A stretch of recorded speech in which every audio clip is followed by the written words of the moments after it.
안녕하세요. 세로이입니다. 오늘은 2월 14일 주린이 분들을 위한 기술적 분석 두 번째 시간 MACD를 이용한 주가 예측 방법의 두 번째 시간입니다. MACD, MA라고 하는 것은 Moving Average. Moving Average는 이동평균, 이동평균선. 이동평균선이 CD, 컨버전스, 다이버전스, 컨버전스 모아지고 다이버전스 퍼지는 정도를 이용을 해서 주가의 추세를 예측하는 방법입니다. 이 보조지표를 어느 정도를 다루게 되면 시장에서는 주식을 하는 데 있어서 중수 정도는 된다 이렇게 말을 하는데요. 저는 중수다 고수다라고 하는 것은 투자의 기관에 상관없이 돈을 많이 벌면 중수요 고수라고 하는 것이지 주식을 20년, 30년, 40년에 따라 그래서 주식의 고수다 중수다라고 저는 생각하지 않습니다. 주식은 결과물이죠. 과정보다도 결과물로 돈을 많이 벌면 고수가 되는 것입니다. 대가라 이렇게 말하는 것이죠. 어쨌든 오늘은 두 번째 시간 모멘텀 지표에 해당하는 MACD이고요. 오늘의 활용의 두 번째 시간입니다. 기준선을 이용을 하게 되면 주가의 추세를 알 수 있다. 그리고 과매수, 과매도 상태가 되면 주가의 추세는 반전될 가능성이 높다. 그리고 세 번째로는 시그널 곡선을 이용을 하게 되면 매수와 매도 시점을 또 알 수가 있다. 다이버전스가 발생하면 추세의 전환을 예상을 할 수 있다. 이렇게 활용의 네 가지를 한번 주린이 분들과 함께 공부해 보는 시간을 갖겠습니다. 우선은 키움증권으로 인해서요. 어떻게 설치하느냐 지난 첫 시간에서도 언급했지만 이 마우스를 여기 바탕화면 차트에다가 놓고 마우스의 오른쪽 버튼을 누르게 되면 이렇게 내려다 보면은요. 지표를 추가하겠다 이것이 나옵니다. 그래서 여기에 스크롤 바를 이렇게 화살표를 눌러서 이렇게 움직여 보게 되면 다양한 보조 지표들이 나오게 됩니다. 우리가 설치하고자 하는 것은 바로 MACD입니다. HL 그 다음에 영어의 알파벳인 M으로 나오겠죠. 여기 MACD가 있고 또 MACD 오실레이터가 있습니다. 오실레이터는 MACD를 좀 더 보완한 보조지표고요. 우리는 MACD라고 놓고 적용을 눌러보겠습니다. 그러면 이곳에 바로 보조지표가 설치하게 되지요. 추가가 됩니다. 왼쪽에 수치를 보게 되면 MACD 오실레이터 12, 26, 9 이렇게 돼 있고요. 요것을 마우스를 놓고 더블 클릭을 해 보겠습니다. 그렇게 되면 현재 아미코젠이라는 종목이 어쨌거든요. COC라고 하는 건 12일 단기 이동평균선 MACD에서 사용하는 이동평균선은 단순 이동평균선이 아니고 지수 이동평균선이에요. 지수 이동평균선은 계산이 조금 복잡하기 때문에 그냥 이동평균선이다 정도. 롱 그러면 장기 이동평균선은 26일선. 그리고 시그널선은 9로 하면 9일간의 그 차이에 평균을 낸다라고 하고요. 라인 설정을 들어가 보겠습니다. MACD 선을 빨간색으로 이렇게 잡을게요. 빨간색으로 하고요. 그리고 좀 더 그 선의 색깔을 이 포인트를 좀 더 굵은색으로 하고요. 시그널 선은 색상을 우리 연두색으로 해보겠습니다. 그리고 포인트도 이렇게 이 포인트를 좀 더 진하게 해보겠습니다. 그리고 확인을 누르게 되면요, 여기에 빨간 선은 MACD 곡선이고 연두색은 시그널 선입니다. 시그널 선이 9가 됐다, 이런 말입니다. 그리고 0이라고 하는 것이 바로 기준선입니다. 이곳이 기준선. 기준선을 이용을 해서 매매에 임하겠다는 것입니다. 기준선을 이용하면 주가 추세를 알 수 있다. 기준선은 운동에너지가 중립인 상태를 말하며 주가의 에너지, 모멘텀이 중립인 상태를 말하며 숫자 0으로 표시한다. 이렇게 확인해 볼까요? 숫자 오른쪽에 보면 여기가 0으로 되어 있죠. 0으로 표시된다. MACD 곡선이 0인 기준선 위로 올라가면 MACD 곡선은 플러스로 변하게 되고 주가는 상승합니다. 반대로 MACD 곡선이 마이너스가 되어 기준선 아래로 내려오면 주가는 하락 추세로 전환이 된다. 플러스가 된 MACD 곡선이 기준선 이하로 내려오지 않으면 상승 추세는 아직 꺾였다라고 보지를 않고, 반면에 MACD 곡선이 기준선 위로 올라가지 못하면 주가가 상승으로 전환되었다, 이렇게 섣부른 판단으로 보기는 어렵다는 내용입니다. 결론으로 말하면 MACD 곡선이 기준선 위에 있을 때는 주가는 여전히 상승 추세에 있다. 확인해 보겠습니다. 요거 기준선 0을 중심으로 해서 여기는 위쪽에 플러스가 되어 있죠. 상승 추세는 단기적으로 상승과 하락의 파동을 그려지지만 이렇게 상승 추세는 변함이 없다. 반면에 기준선 아래의 빨간색의 MACD 곡선이 마이너스권이라고 한다면 주가는 하락 추세에 있다. 그리고 현재로서는 이 종목 아미코젠으로 예를 든다면 아직은 기준선 아래에 있기 때문에 다시 하락 추세에 있다. 여기에 잠시 플러스로 나온 것이 있죠. 잠깐 상승 추세에 있다가 다시 현재로서는 하락 추세에 있다, 이렇게 생각이 됩니다. 그래서 기준선을 이용을 하게 되면 주가의 추세를 알 수 있다는 것입니다. 두 번째, 과매도 상태가 되면 추세가 반전될 가능성이 높다. 과매수라고 하는 것은 바로 이곳입니다. 과매수는 요거의 위쪽, 여기 기준선에서 위쪽 부분에 해당하는 것을 과매수, 많이 샀다는 정도이고요.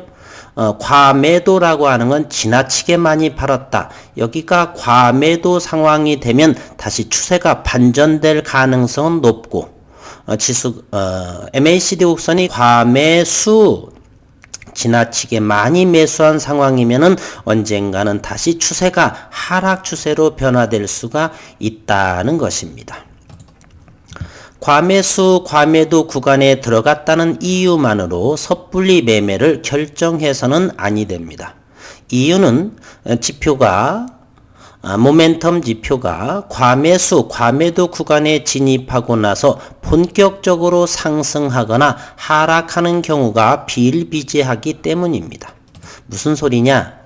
여기에 과매수 영역에 들어갔었죠. 과매수 아주 높게 이렇게 형성이 됐는데, 그러면 여기 형성됐으니까 다시 과매도로 이렇게 움직일 것이냐? 그렇지 않죠.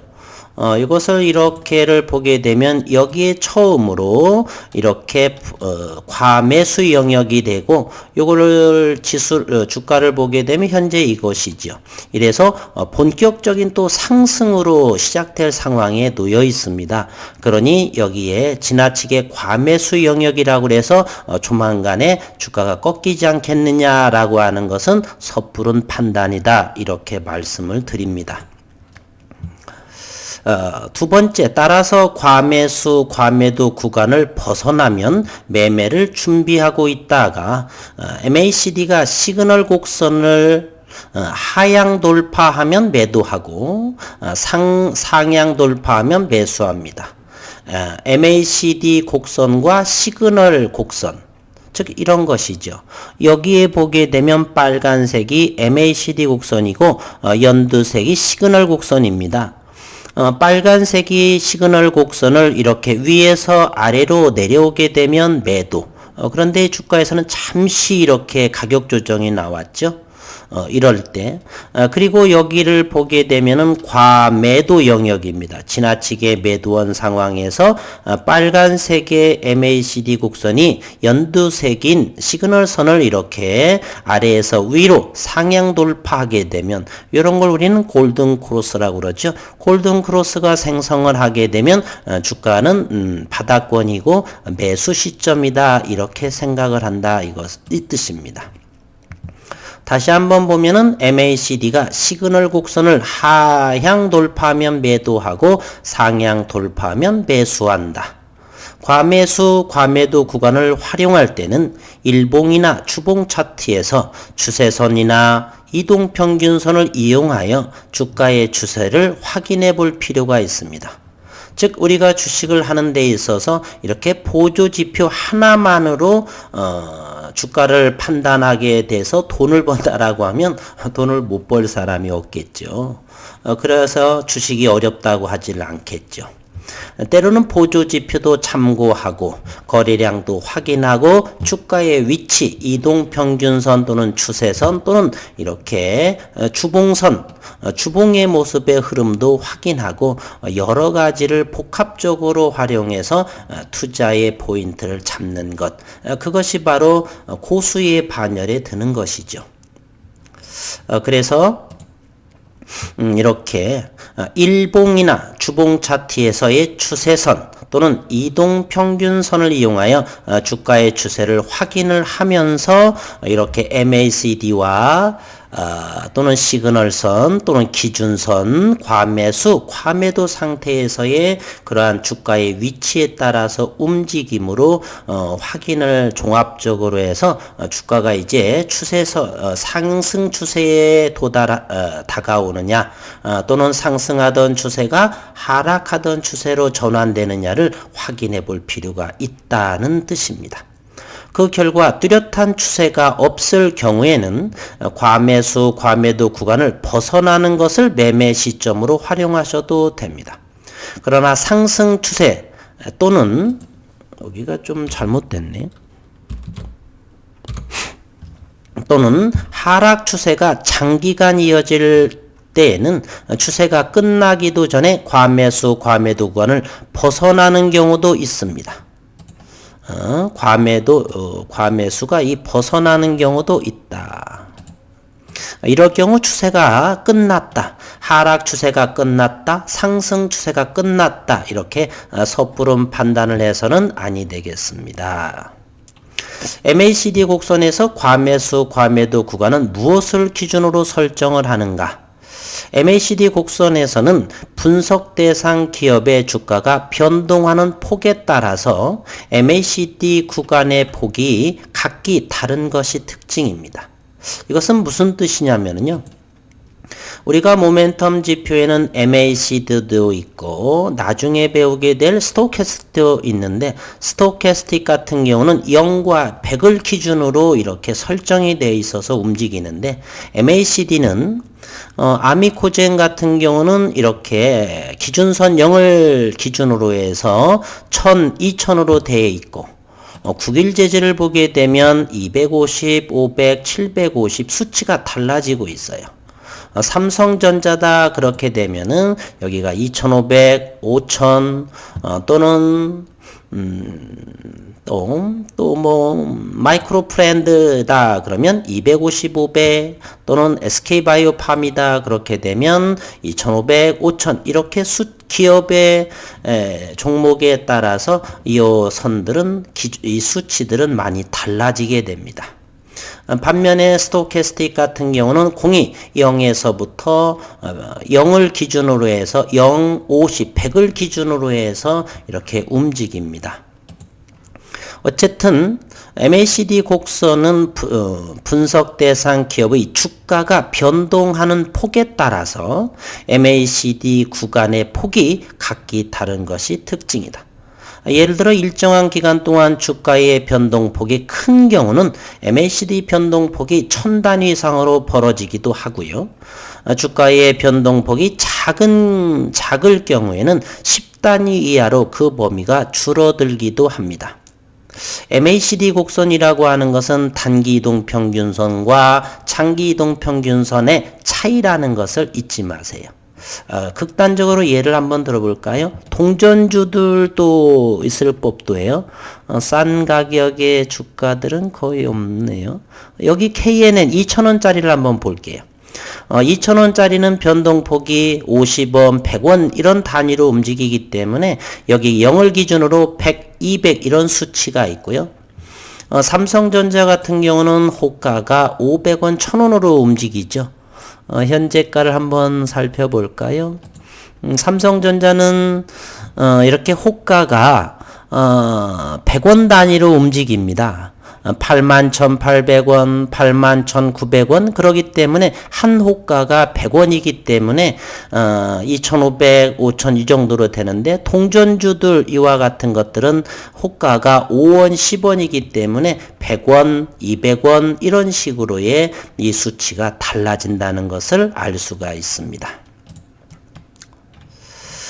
세 번째는 시그널 곡선을 이용하면 매수 매도 시점을 알 수가 있다. 시그널 곡선은 지난번에 MACD 곡선을 어떤 기간으로 평균 낸 곡선 따라서 MACD 곡선보다 시그널 곡선은 좀 더 완만하게 움직입니다.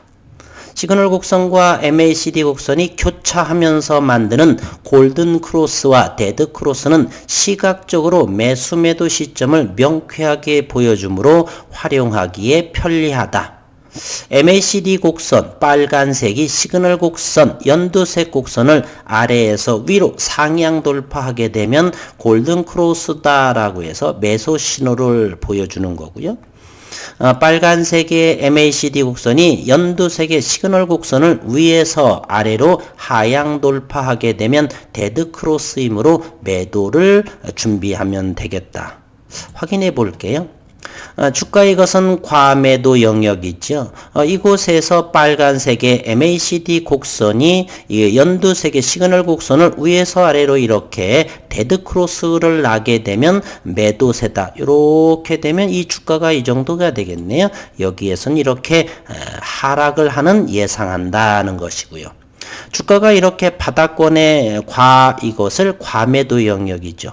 과매도 영역에서 빨간색의 MACD 곡선이 연두색의 시그널 곡선을 아래에서 위로 상향 골든 크로스다라고 하게 되면 주가는 이것이니까 상승으로 시작을 하니 매수를 준비해도 되겠다는 것입니다.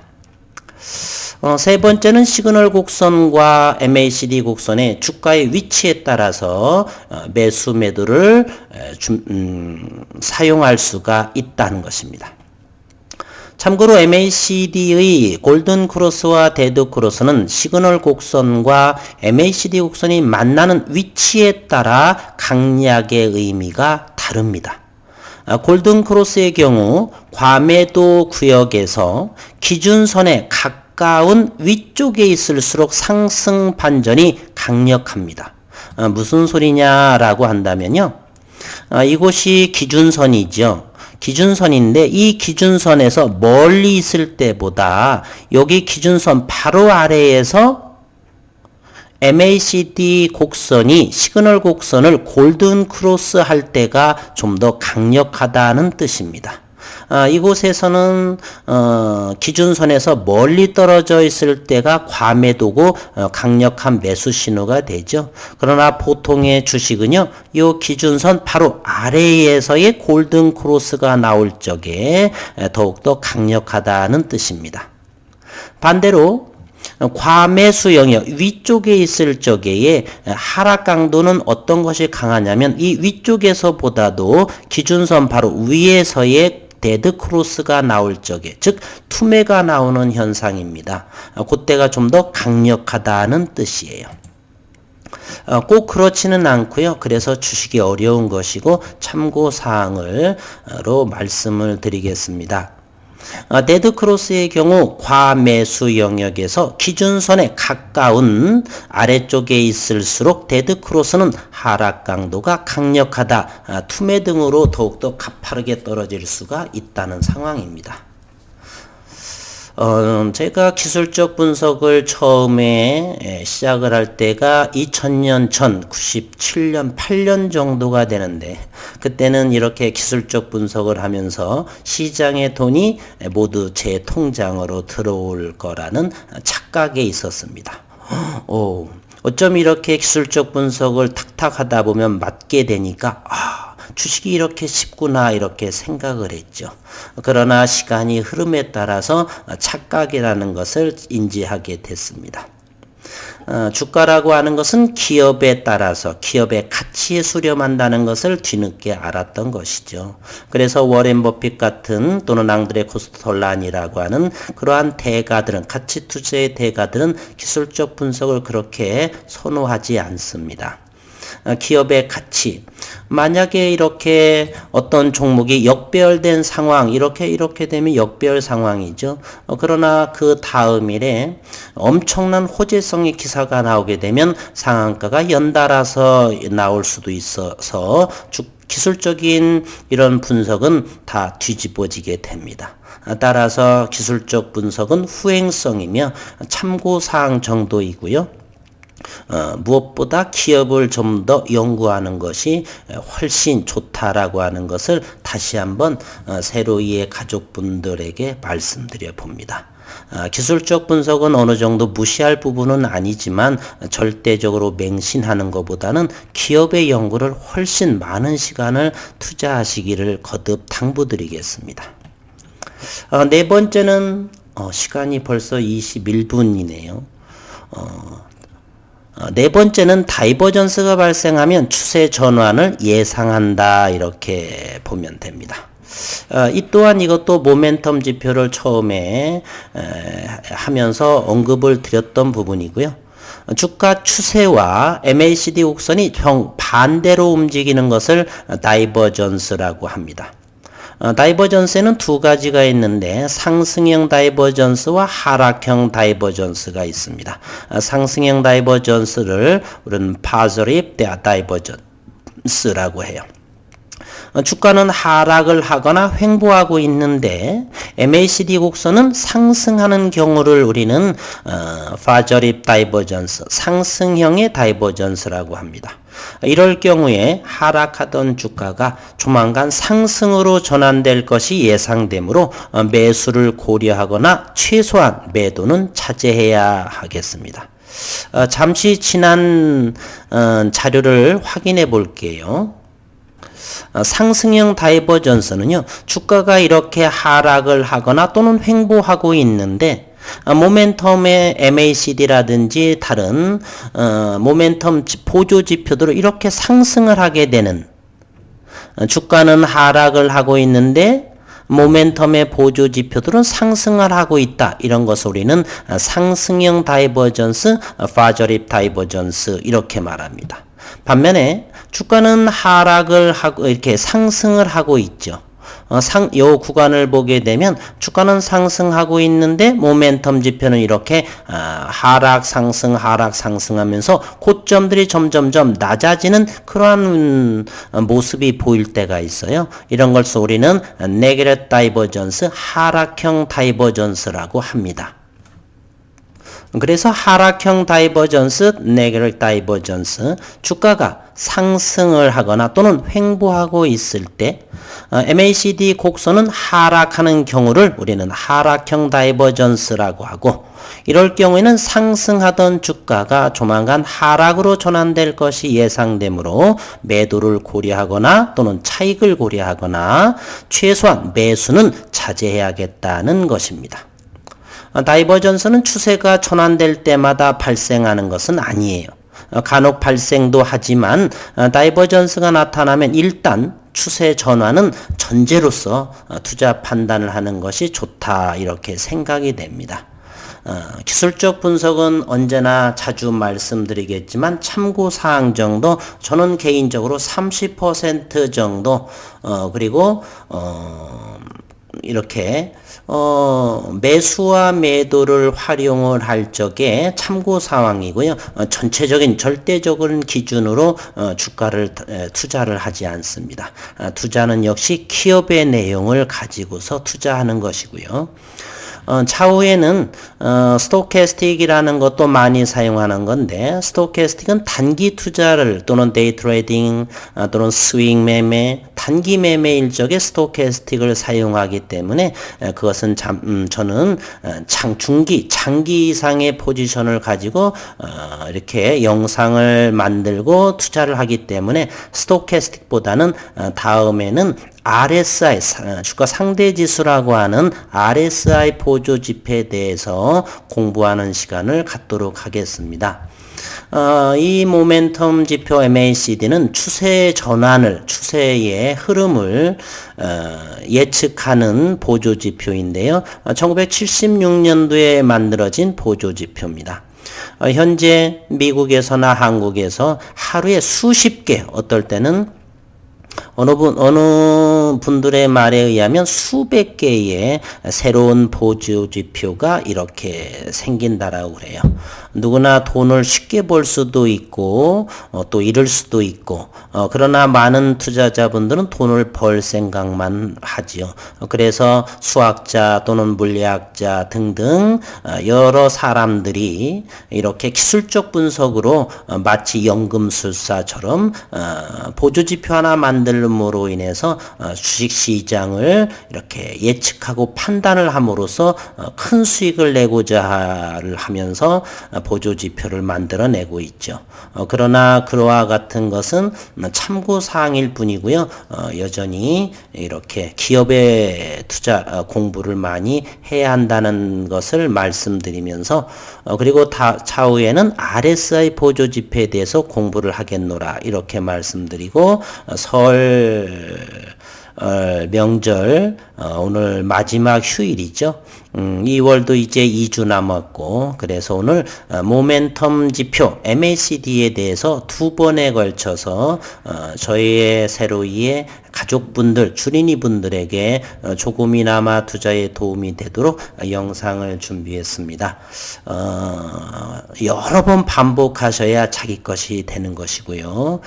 오늘 수고 많으셨습니다.